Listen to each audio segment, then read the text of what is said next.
So on screen, this is illustrating the investment into the S&P 500, $10,000 invested into the S&P 500 over the past 20 years. And on the right-hand side here are the 10 best and worst days of the market during that period of time. And here's what's crazy about this, all right? Here's what's insane. When we look at this, if one person has the emotional stick-to-itiveness, the discipline to stick it out even when they're not seeing results, like we talked about, right? Like I did in my YouTube channel, like I did in my business, like Tim Heil talked about. He only sold 9 houses his first year, prospecting 5 hours a day. Most people would have quit. The investor that didn't quit, who would have put $10,000 into the S&P over 20 years, he didn't rip his money out and start something different when on the down days of September 2008, when everybody was leaving the stock market, pulling their money out. They didn't panic. They stayed invested the entire time. And that person would have earned $64,000 on their $10,000 investment. Missing just 10 of the best days. This is crazy. This is why this is so important. The emotional stick-to-itiveness in this lesson is so important. Missing just 10 days. Listen, in 20 years, that's not that many. 10 days in 20 years, the investment was less than half. The $10,000 in 20 years was only worth $29,000. Because when times got tough and they weren't getting the results that they wanted, they changed course. They said, I'm going to chase something different. And that money was only worth $30,000. If they missed 20 of the best days, it was only worth $17,000.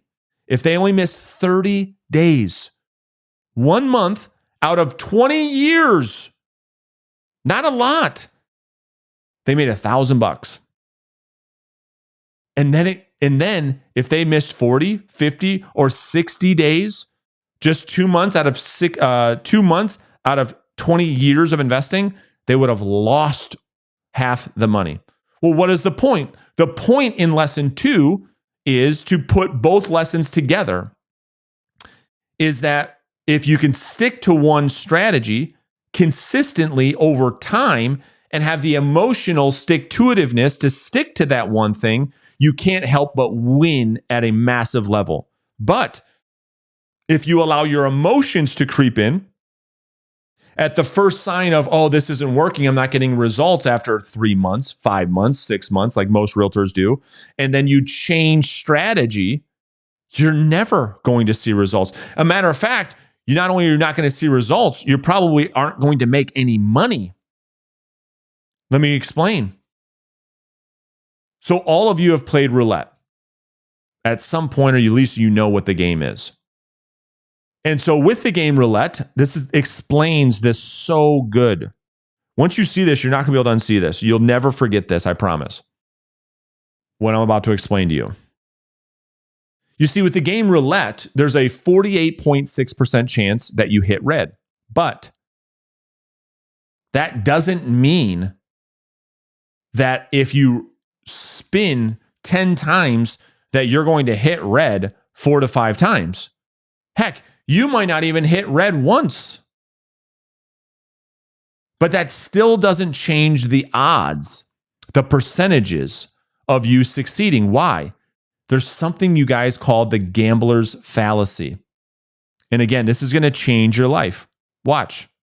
Let me read this to you. Here's what's going on. This is why agents don't have the emotional stick-to-itiveness. This is why most agents have shiny object syndrome. And by the way, I'm not sure if this is for you or not. You can decide. But if you're a real estate agent, you're watching this video, and you're not earning at least $100,000 per year, you feel like you're overworked, you're underpaid, maybe even underappreciated, perhaps it's time to talk. If you're serious about growing your real estate sales business, and you're open to having a conversation to determine if working with me as your coach makes sense or not, then click the link in the description beneath this video, or simply go to reverseselling.com to book a call.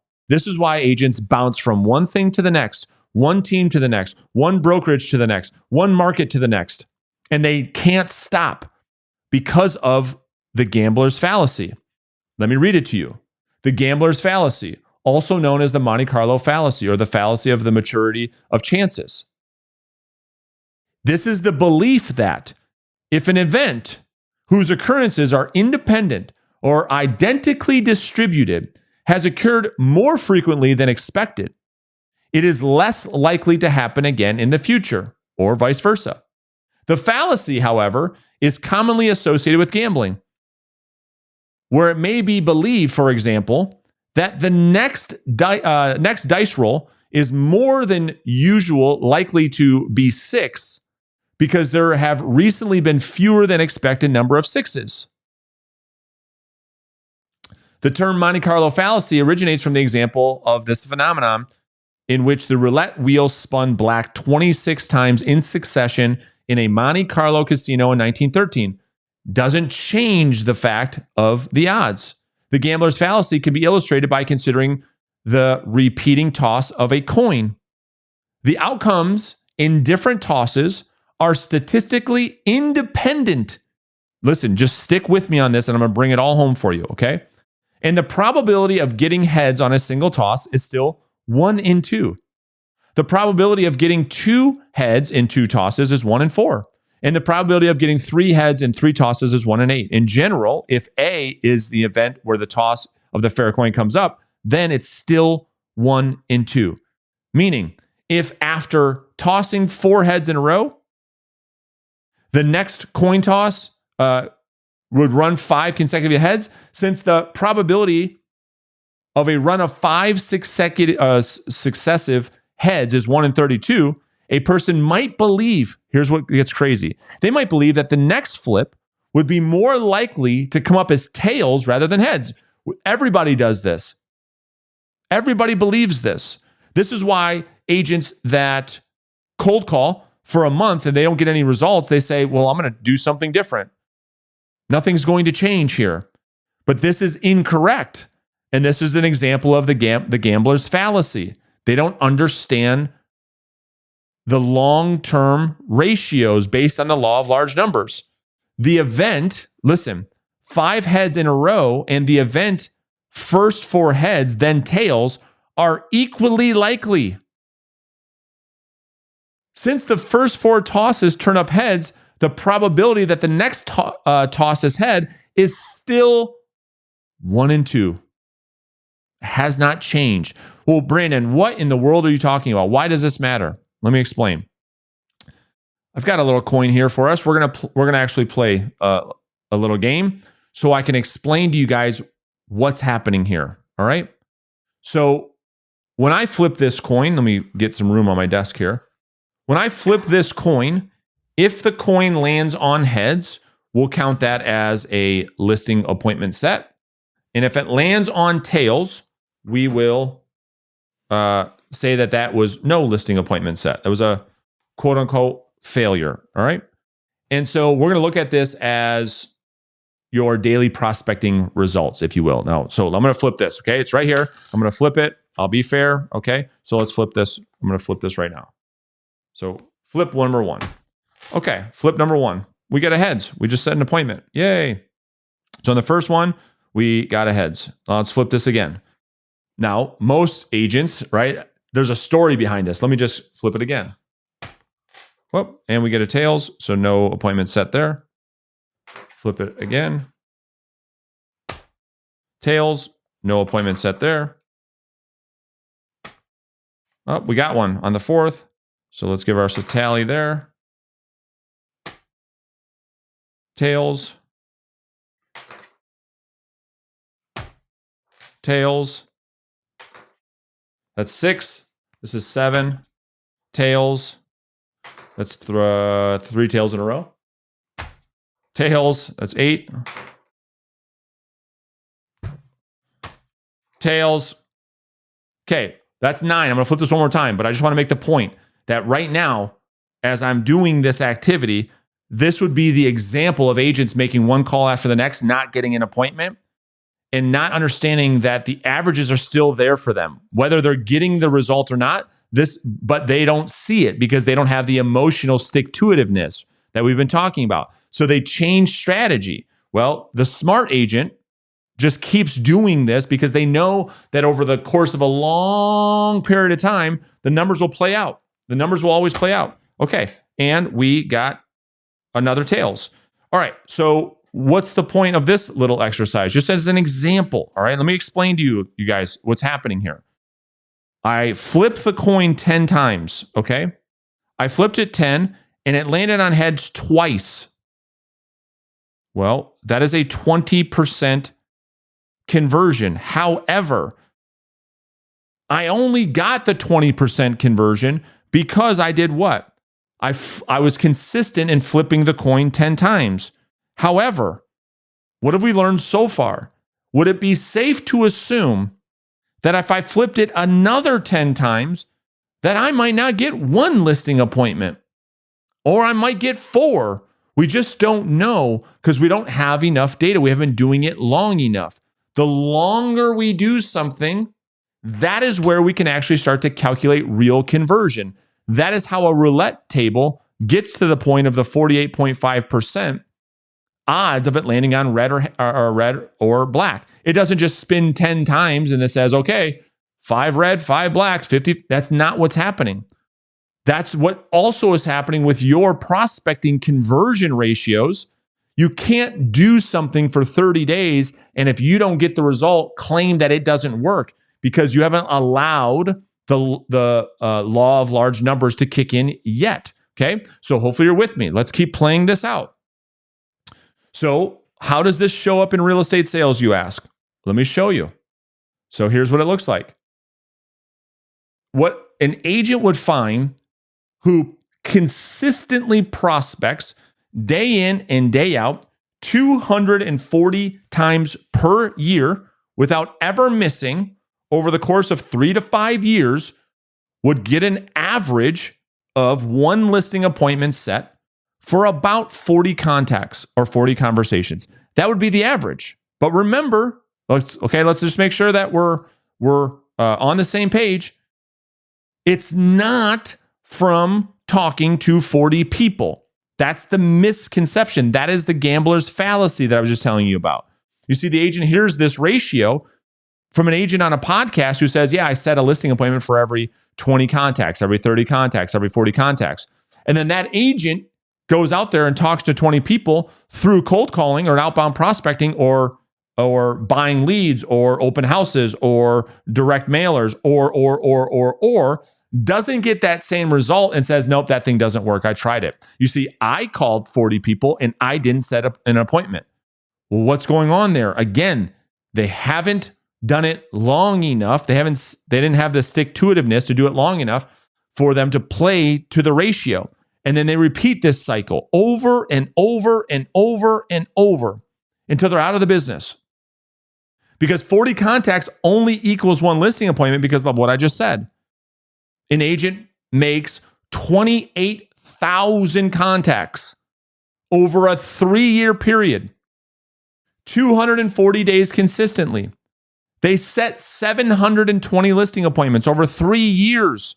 It's only then that they determine that the ratio is 1 in 40.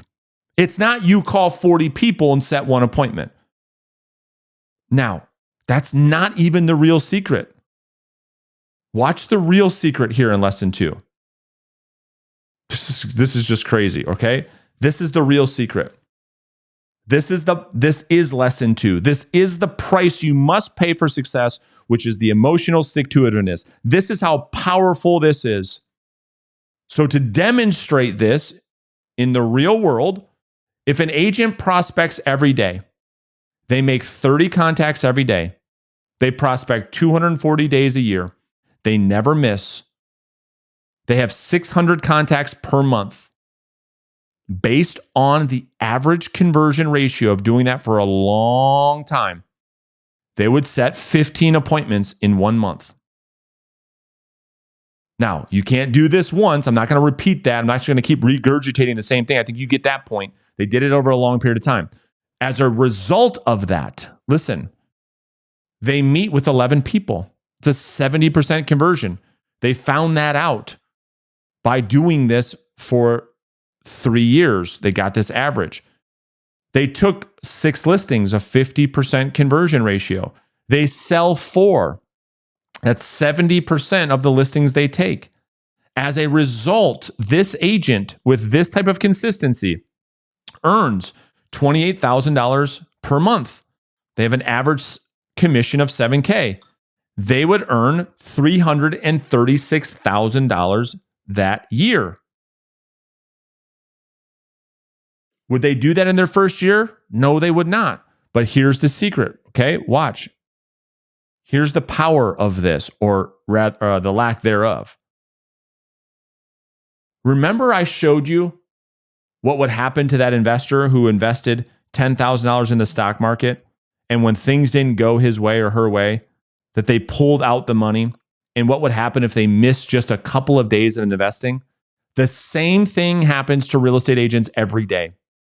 I've coached over 6,000 agents. I see it every day. Here's the power of this lesson. This agent misses just 1 day per month. Pretty consistent. So out of 20 working days, they prospect 19, but they miss 1. They have 1 day where they screw up. And just by missing 1 day, missing that one best day of prospecting, they missed out on 3 appointments because they didn't prospect that best day. And as a result, they didn't set 15 appointments, they set 12. They met with 9, they took 5 listings, they sold 3, and instead of earning $28,000, they earned $21,000. And for an agent that has that type of consistency, which is not perfect, but it's pretty good, they leave $84,000 on the table. This is not a lot. They're only missing 1 day. Let's be honest. How many agents right now of you guys watching this, how many of you are prospecting 22 days a month, which is every working day of the month, consistently without ever missing? We're talking about an agent who just misses the one best day, where before, you see on the 6th day, they don't know when this is going to happen, right? It's like the roulette table. The table is spinning. They're prospecting every day. They have 20 days of prospecting, but they don't set an appointment every single day, do they? It's random. We don't know when those days are going to hit. That's why consistency is so powerful. That's why emotional stick-to-itiveness is so powerful. Because look, if this agent prospects on day 1, they set an appointment. Yay, this thing's the best thing ever. Then they prospect on 2nd day, they get nothing. They prospect on the 3rd day, I get nothing. Most agents are like, oh, dude, this is crazy. I'm spending 3-4 hours a day. I'm not doing this anymore. And they stop. Not this agent, because on the 4th day, they set 2 appointments. On the 5th day, they set 3 appointments, so on and so forth. The next agent just misses 1 day and loses $84,000 for the year based on that behavior. What if an agent misses just 2 days? We're not talking about they only prospect half the time. We're talking about missing 2 of the best days per month. They would only set 10 appointments because they missed their 2 best days of prospecting. They only take 4 listings, they sell 2, and they only make $168,000 for the year. They leave $168,000 on the table because they miss 2 days a month of prospecting. What if an agent misses 3 days per month? And out of 240 working days, they prospect 204 of those days. Not bad, right? Not bad. But you don't know what could have happened on those days because you weren't consistent. Because when things got rough, you said, no, I'm not going to prospect today. I haven't set an appointment in the last couple of days. I'm going to take a couple of days off. This agent only sets 8 appointments, meets 6, takes 3, sells 1. They earn $7K a month.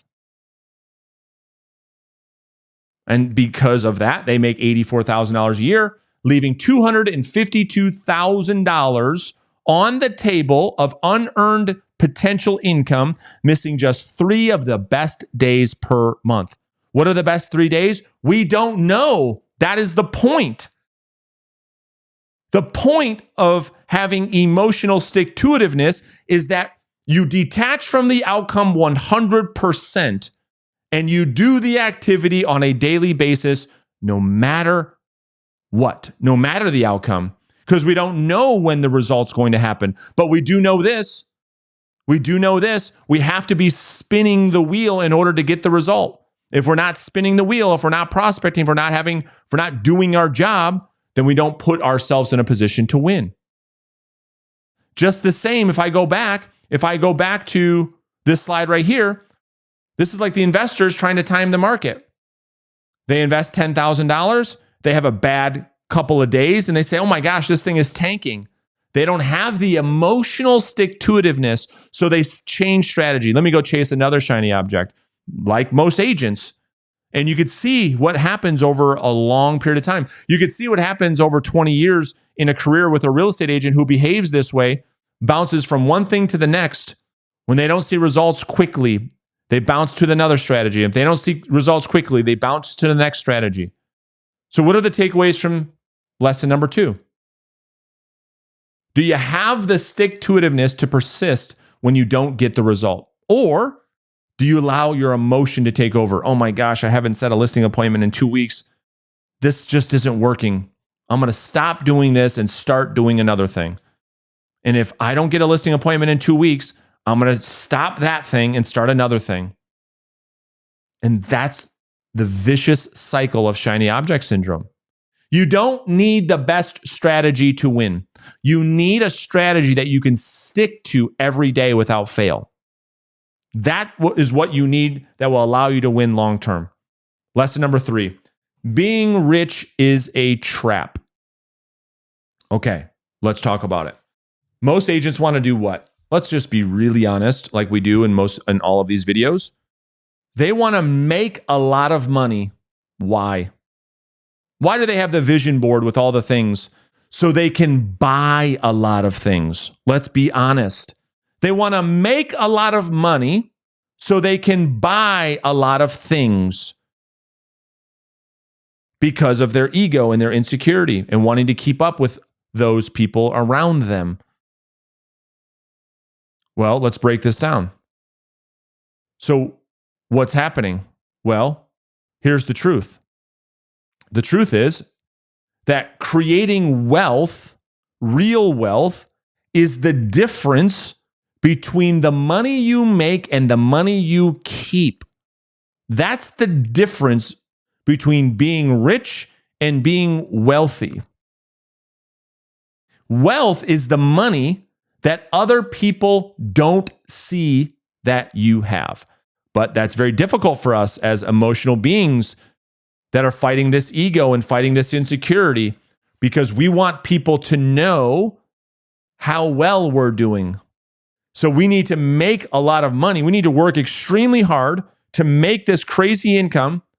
Why? So we can blow it all on things to try and impress people. And here's the thing that the book talks about so well. Morgan talks about this. He said the problem with this, the problem with being rich, which is a trap, is as you elevate your income and you spend that income, you have to maintain that lifestyle, which is we're going to talk about in lesson 4 in just a second. And nobody thinks you're cool for the things you buy. They think the things you buy are cool. What does that mean? When you drive up at the light in the red Ferrari and you did it because you're seeking approval or affirmation from other people, you don't get it. They like the car, they think nothing about you. And people are doing it for the self-image, for self-ego, for their insecurity. If I get this fancy car, then people will think differently of me. Guys, I did it. And what ends up happening is you chase these things, and oftentimes when you get them, you say, wow, it wasn't worth it. It actually wasn't worth what I had to give up or sacrifice to get the thing, because you find out, wow, the thing actually brings me no happiness. People actually don't give a shit at all. And I actually have more stress now to maintain this Ferrari, all the maintenance and et cetera, et cetera, et cetera. I can't have my kids around it because I don't want them scratching the damn thing. And it causes you more angst than happiness in many cases. And so being rich, making a lot of money just to turn around and spend it all to impress people that don't care is the trap that we all fall into. Let's be honest. And wealth, which is what I believe that what most people, if they're being very, very honest, what they actually want is the money you keep from the money you earn, because you're buying freedom with that money. That's what we really, really, really want, is the freedom to do what we want when we want with those that we want to do it with. Is it not? Which brings us into lesson 4, which is, when is enough enough? Because most agents, like we just talked about, chase more for the sake of more because it's what they believe they should want versus what they actually want. They start in business with a goal of earning 6 figures, as an example. Then they hit that lifelong goal just to find out that there are other agents earning more. They find out, wow, there's agents making $250K. I want to make $250K. So they chase that because they start comparing themselves to the people on this, what we call imaginary ladder. And the book, I'm going to quote this from the book. Morgan says, there's no reason to risk what you have and need for what you don't have and you don't need. There's no reason for it. There's no reason to do that. And he gives some really good examples. Bernie Madoff is a great example. Very successful businessman, very wealthy man. It wasn't enough. He had to get more money. So what did he do? Created the world's biggest Ponzi scheme and found himself in prison because enough was never enough. Because we couldn't settle that I'm going to get more for the sake of more. And oftentimes, more leads us to do things that are against our own core beliefs for the sake of more. I have another really good example. This happens all the time in real estate. And this reminds me of an agent that I coached about 6 years ago. It's a sad story. He was a full-time teacher when I met him. He was making $65K a year. We worked together for about 3 years. After that period of time, he was earning about $300K per year as a full-time agent. He was doing really, really, really well. He was able to pay off all of his debt. Things were going extremely well for him, really good. He got out of a job that he didn't love, doing something he absolutely loved, giving him the income and the lifestyle that he always wanted for him and his family. After we got to that point, he stopped coaching with me, and we caught up about a year ago to see how things have been going. And I was shocked at what he said had happened. And the book reminded me of this, which I'm going to share with you. He told me he was a full-time teacher again. I said, what had happened? He said, well, I started joining all these mastermind groups, and they were talking about how to scale my income. So I started buying rental properties. I started a team. I bought a commercial building to house my team. I started having to buy all these leads and all these expenses to service the team. And my tenants, because I wasn't set up properly, they stopped paying some rent. I lost those rental properties. The team thing just didn't work out like I heard all these other teams were working out. I had to foreclose on my commercial building. I filed bankruptcy. I had to get out of real estate and get a job. When the whole time he was doing great. He went from $65K in his full-time job to over $300K full-time in real estate. He changed his entire life. He paid off all his debt. He was financially free, but enough wasn't enough. You see, comparison is the thief of all joy. He started joining these mastermind groups, seeing, okay, wow, these people, they got rental properties. I'm going to start doing that. Start buying some rentals, doing some flips. Ooh, a team. Oh, yeah, that sounds good. Let me do that too. Started hiring salespeople, bringing on staff. Oh, you can get actually your own office for this. Okay, I'm going to get an office for the team too.